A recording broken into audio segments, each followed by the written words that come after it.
I was wondering, you've been doing Supernatural for 15 years. I'm sure you've gotten questions like this in the past, but what is something that you have really loved, like one of your favorite things either in real life or like from playing your character, Dean, on the show? What is something you take with you in real life or can relate to, or your favorite part? Baby. I took that with me.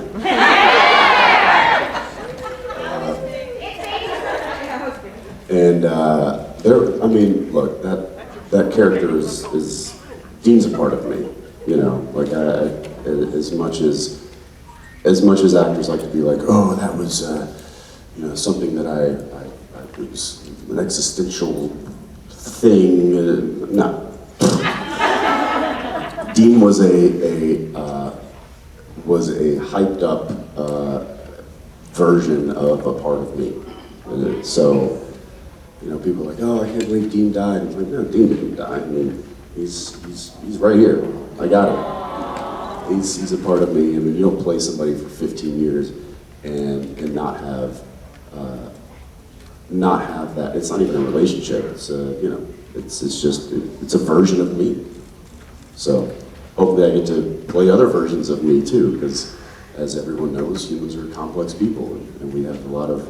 I'm not like multi-personality, you know, I think. Maybe I am, I don't know. Dean's one of them. But as far as like taking it, like, look, there's a lot of things I took.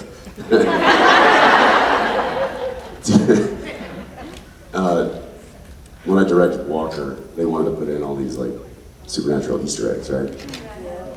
And I was like, well, I have the cooler, and I have this, and I have that, and they're like, geez, klepto, like what? And I had 15 years to like, you know, put a list together, and to be honest, and I probably shouldn't say this, but I'm gonna say it anyway. I gave a list to the props department, I was like, these are the things that I'd like. Robin and Maisie had your back. So Baby showed up with a trunk full of shit.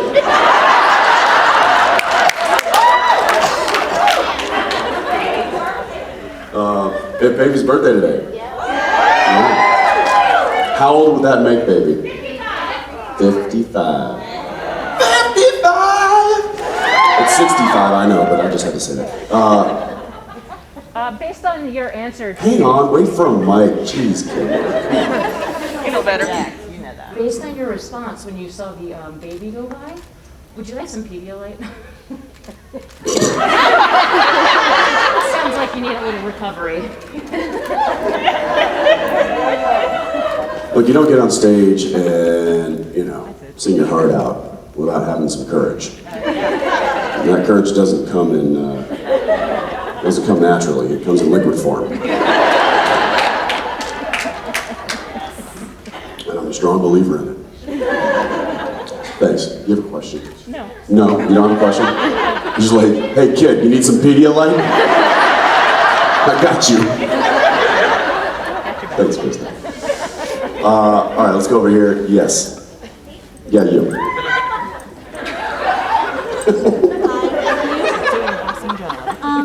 First of all, it's my best friend's birthday. Hang on, I'm gonna wait for today. this, Kmart, because it's gonna go all over the stage if I open it right now, so. First of all, it's my best friend's birthday today, and I just wanted to shout her out. Happy birthday. Also, I am getting married next year, July of 2023. Congratulations. Thank you. And my question is, what is your best marriage advice? Don't do it!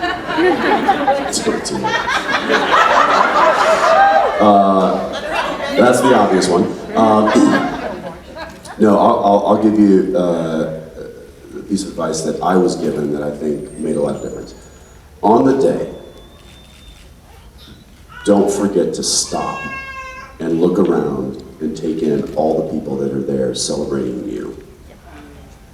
Because it goes by so fast, like the celebration and then the reception and like all of it.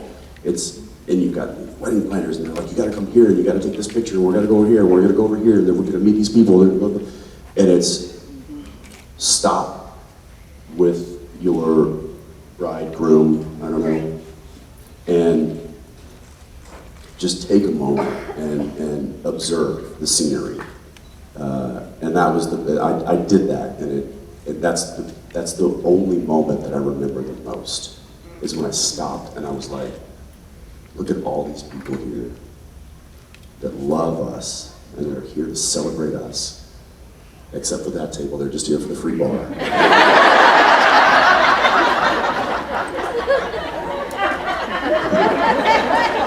Maybe 2 tables. Don't forget to do that. All right? And then as far as marriage going forward, good luck. It's a battle. It's a battle. Love is a battlefield. Love is a battlefield. That's right. Yes. Right here, red shirt. I was just wondering if you could. I was just wondering if you could tell us a little bit about when you were directing Walker. How was it directing Jared again, like your best buddy? What was that like? And just tell us a little about it.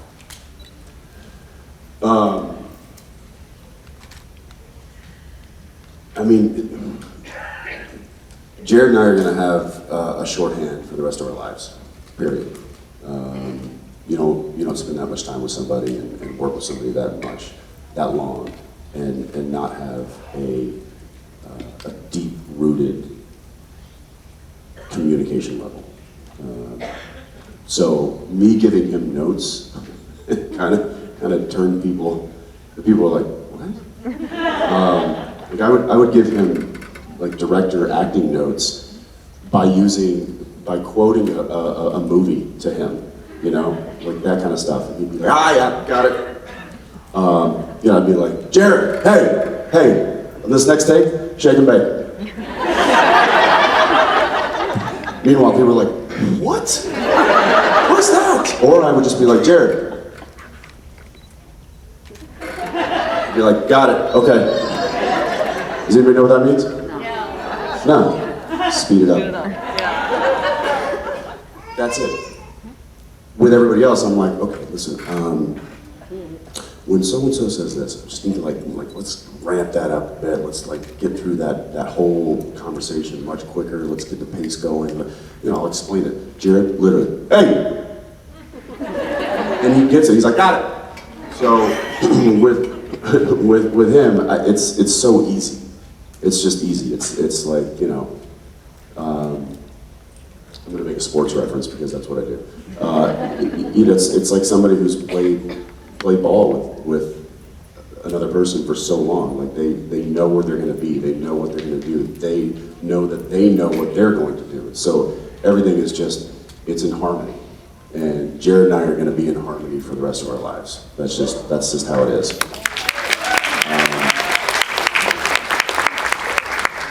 But with that, it's fun to mess with the harmony too. So I had some fun stuff, but I think it was Ashley who plays Cassie. Wonderful actress, wonderful person.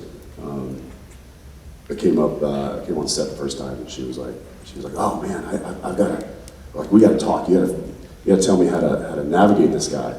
And in front of the whole crew, who I did not know. I did not know these people. I literally just walked on set. I'm like, navigate this one? Oh, it's easy. Just sit back and let him sink himself.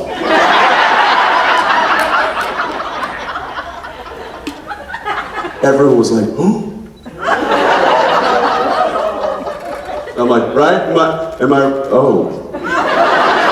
Jokes! That's what we do.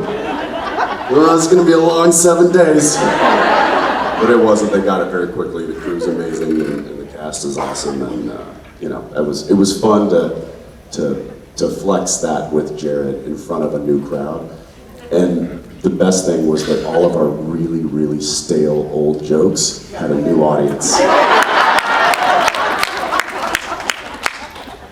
Dad jokes for days. Yes, sir, with the cowboy hat. It's Kevin. Hey, Jensen. I just wanted to say, first off, thank you, because I've watched the show since day one. Like, at 10 years old, haven't missed an episode every time it aired. And you've just been such a big role model as both Dean and yourself. And honestly, you saved my life through this show and as you as a person. But my question for you is, have you ever had a person in your life that was that for you? First off, thank you, and it's nice to talk to you. I don't think I can attribute it to one person. I think it's been a collection of people throughout my life that have helped guide me and helped steer me to the point that I'm at today.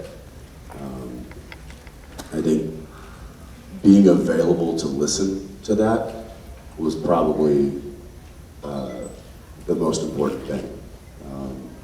And I would encourage everybody to do that in the journey that is life, to not put blinders on, to not be like, oh, I got this, I know this, I'm gonna do it my way.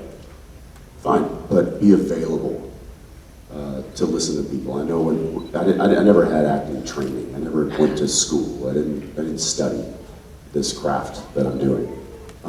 What I did was I got under the hood and I watched the people that I admired and I took mental notes. Somebody once said to me when I was very young, in acting when I was starting out, like 18, 19 years old, might have been my dad actually. He was like, be a sponge. Be a sponge on set. It's the whole thing, like if you're talking, you're not listening. So I listened a lot when I was young. And that's how I learned to do what I do. So I don't think that there's any one particular person, but there's a list of people that have guided me and have helped me navigate those forks in the road throughout my life. And I could certainly list a few right now. Kim Manners, Deidre Hall, Bob Singer, Eric Kripke, my wife. There are people in my life that say, hey, like you're getting a little off track, or you know what I'd do? I'd go that way. And I think it's just important to be available to listen to that. You don't always have to follow what people say, but at least consider it. So, but thank you, and I hope I didn't steer you wrong. I'm certainly not perfect, and neither is Dean. All right, let's go. Where are we going? Right here, front row. How you doing?